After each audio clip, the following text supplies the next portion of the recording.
لیکن جب افریدی صاحب ریٹائر ہو جائیں گے، ان کی ریٹائرمنٹ کے بعد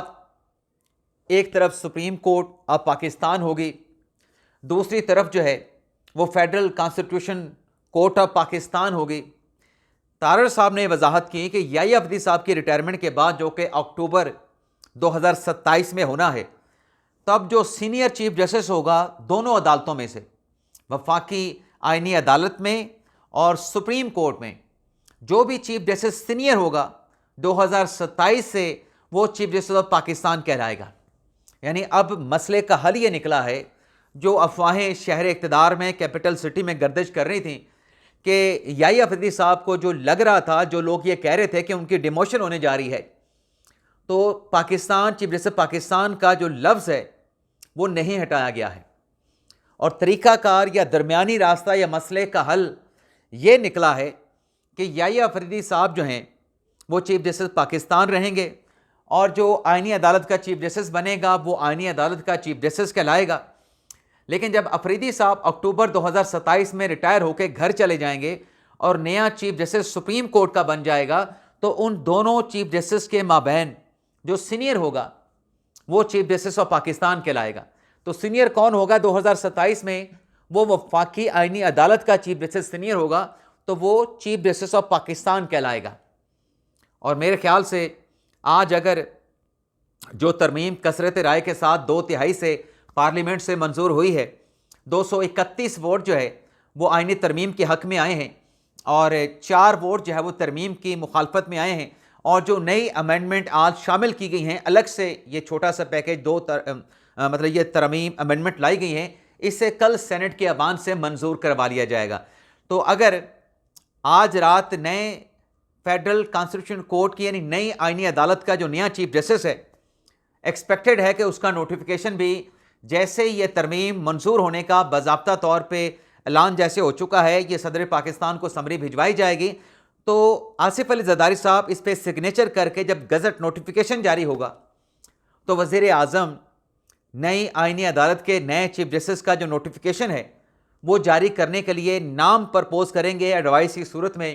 صدر پاکستان کو۔ اور وہ ابھی تک تو جب تارڑ صاحب کی وضاحت آ گئی ہے کہ یحییٰ افریدی صاحب ہی چیف جسٹس آف پاکستان ہوں گے، تو یہ کلیئرٹی آ چکی ہے کہ امین الدین خان صاحب جو ہیں وہ آئینی عدالت کے چیف جسٹس بنیں گے، اور اگر امین الدین خان صاحب بھی آئینی عدالت کے چیف جسٹس ہیں تو رات گئے ان کا نوٹیفیکیشن ہو جائے گا، اور کل ایوان صدر میں اس حوالے سے تقریب بھی رکھی جا سکتی ہے، اور وہ تقریب کل صبح کو بھی ہو سکتی ہے، کل شام کو بھی منعقد کی جا سکتی ہے۔ اور جب امین الدین خان صاحب کا تقرر ہو جائے گا، ان کا نوٹیفیکیشن ہو جائے گا،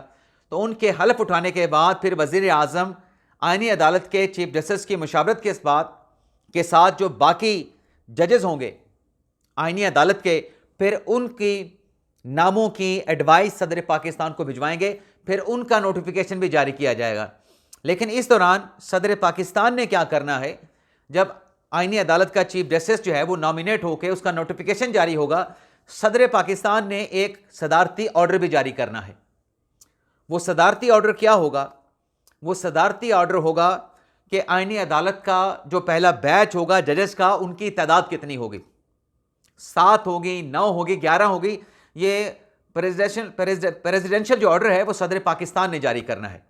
لیکن اس میں ناظرین ایک نقطہ رہ جاتا ہے، اور وہ ایک نقطہ ناظرین یہ ہے کہ یہ تو چلے مرحلہ طے ہو گیا، آئینی عدالت کی منظوری ہو گئی، امین الدین خان صاحب کی بھی تعیناتی ہو جائے گی، رات کے ان کا نوٹیفیکیشن جاری ہو جائے گا۔ لیکن دوسری طرف جو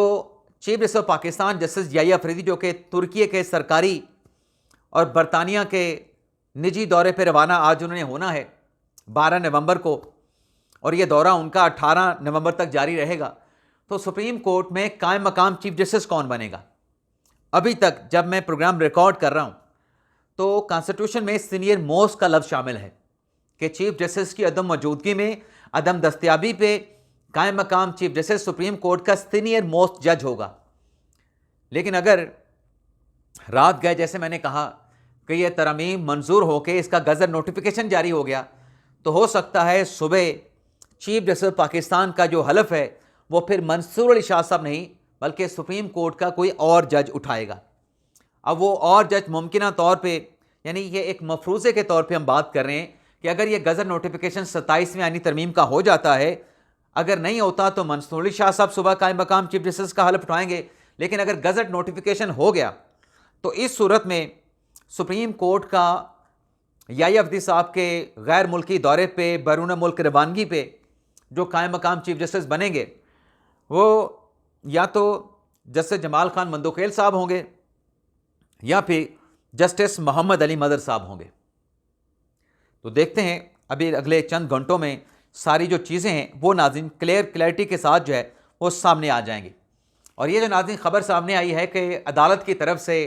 سپریم کورٹ کے بڑے آفس کی طرف سے رد عمل دینے کے بعد یہ سپریم کورٹ آف پاکستان کا لفظ شامل کیا گیا ہے، یہ سما ٹی وی کی رپورٹ ہے۔ اب ناظرین بات کر لیتے ہیں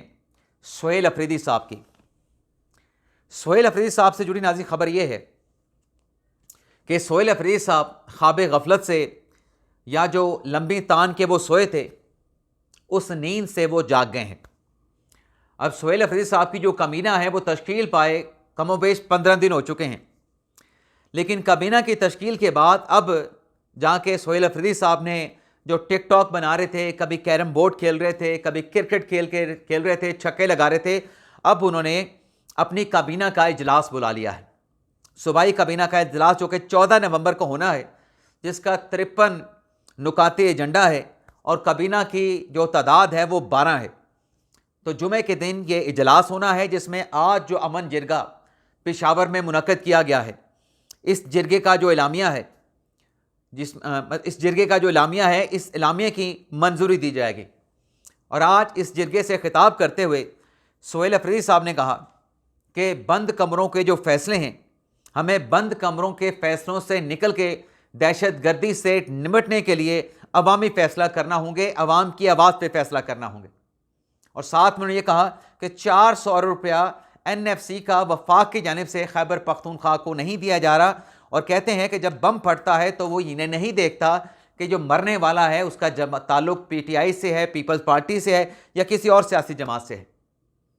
اور سہیل افریدی صاحب کہتے ہیں کہ سب نے قربانیاں دی ہیں دہشت گردی کے خلاف جنگ میں، افواج پاکستان نے دی ہیں، سیکیورٹی فورسز نے دی ہیں، جوانوں نے دی ہیں، عوام نے دی ہیں، KPK کے عوام نے دی ہیں، سب نے قربانیاں دی ہیں، سیاستدانوں نے بھی قربانیاں دی ہیں۔ اور اس امن جرگے کے بعد شوکت یوسفزئی اور احمد کنڈی کو جو ہے ماڈریٹر مقرر کر دیا گیا ہے، اور جو امن جرگے کا اعلامیہ ہے اسے وفاقی حکومت کو، اسے سیکیورٹی اداروں کو، اور ایپیکس کمیٹی کو اور تمام جماعتوں کو بھجوانے کا فیصلہ کیا گیا ہے۔ لیکن آج جہاں سہیل افریدی صاحب یہ امن جرگہ کر رہے ہیں، دوسری طرف افغانستان نے الٹیمیٹم دے دیا ہے۔ افغانستان نے پاکستان سے گارنٹی مانگ لی ہے۔ الٹیمیٹم اپنے تاجروں کو، افغان تاجروں کو افغان طالبان رجیم نے دیا ہے، لیکن ضمانت پاکستان سے مانگی ہے۔ تو یہ ناظرین کیا معاملہ ہے؟ ایشو ناظرین یہ ہے کہ جو پاکستان کی جانب سے تجارتی گزرگاہیں بند کی گئی ہیں، ان تجارتی گزرگاہوں کی بندش کے بعد افغان حکومت کے جو نائب وزیر اعظم ہیں ملا غنی برادر، ان کی طرف سے افغان تاجروں سے کہا گیا ہے کہ آپ پاکستان کے ساتھ جو تجارت ہے، پاکستان کے ساتھ اپنی تجارت کو ختم کر دیں، اور 3 ماہ کی آپ کے پاس مہلت ہے۔ اور نائب وزیر اعظم اپنے تاجروں سے یہ کہتے ہیں کہ اب آپ نے جو تجارت کرنی ہے، امپورٹ کرنی ہے، ایکسپورٹ کرنی ہے، جو متبادل تجارتی راہداریاں ہیں، یعنی پاکستان کی جو راہداریاں ہیں، جو گزرگاہیں، ان کو چھوڑ کے ایران یا جو ان کے ویسٹ بارڈر پہ جو سینٹرل ایشیا کے ممالک ہیں، ان کے ساتھ آپ نے تجارت کرنی ہے، پاکستان کے ساتھ آپ تجارت بند کر دیں۔ اور یہاں پہ نائب وزیر اعظم افغانستان کا یہ بھی کہنا تھا کہ اگر کوئی اپنی مرضی سے پاکستان کے ساتھ تجارت کرے گا تو حکومت اس کے ساتھ تعاون نہیں کرے گی۔ اور ساتھ میں یہ الزام بھی لگایا گیا کہ پاکستان سے جو ادویات منگوائی جاتی ہیں ان کا جو معیار ہے وہ ناقص ہوتا ہے۔ یعنی اب یہ جو کنٹروورسی پاک افغان بارڈر کو لے کے جو پاکستان کہتا ہے کہ دہشت گردوں کے خلاف آپ کارروائی کریں، ان کی کمین گاہوں کو، ان کی محفوظ پناہ گاہوں کو، ان کے ٹھکانوں کو آپ ختم کریں، اور ان فتنۃ الخارج کے خلاف آپ ایکشن لیں، تو افغان حکومت کیا کہہ رہی ہے کہ پاکستان کی ادویات کا معیار ناقص ہے۔ آج تک ان کو یہ پتہ نہیں چلا تھا۔ اور ساتھ میں افغان حکومت یہ کہتی ہے کہ اگر پاکستان، افغان طالبان رجیم کا یہ کہنا ہے کہ اگر پاکستان تجارتی گزرگاہوں کو، تجارتی راستوں کو کھولنا چاہتا ہے تو پاکستان کو گارنٹی دینا پڑے گی کہ آئندہ یعنی مستقبل میں کسی صورت میں بھی یہ تجارتی گزرگاہیں بند نہیں ہوں گی۔ اب اس پہ ناظرین مجھے ایک مثال یاد آ رہی ہے، پنجابی کی مثال ہے لیکن تھوڑی ولگر ہے، اس لیے میں دینا پسند نہیں کروں گا اس مثال کو۔ لیکن افغان حکومت یہ کہہ رہی ہے کہ راہداری بھی پاکستان کھولے، گارنٹی بھی پاکستان دے، سڑکیں بھی پاکستان کی ٹوٹیں، وسائل بھی پاکستان کے استعمال ہوں، امپورٹ ایکسپورٹ بھی افغانستان کے لوگ کریں اور گارنٹی پاکستان دے۔ بھائی آپ وہ جو دہشت گردی کے ایلیمنٹس ہیں ان سے متعلق پاکستان کو تحریری طور پہ گارنٹی دے دیں تو پاکستان آپ کو یہ گارنٹی بھی دے دے گا۔ لیکن پہلے آپ آگے تو بڑھیں، آپ دہشت گردی کے خلاف خاتمے کے لیے، فتنۃ الخارج کے خاتمے کے لیے آپ کی افغان سوائل پاکستان کے خلاف استعمال نہ ہو، آپ ان کے خلاف ایکشن لیں، ان کی پناہ گاہ، ان کے ٹھکانوں کے خلاف، تو پاکستان ڈیفینیٹلی میری رائے کے مطابق یہ گارنٹی بھی دے دے گا۔ لیکن آپ پہلے گارنٹی خود تو دے نا۔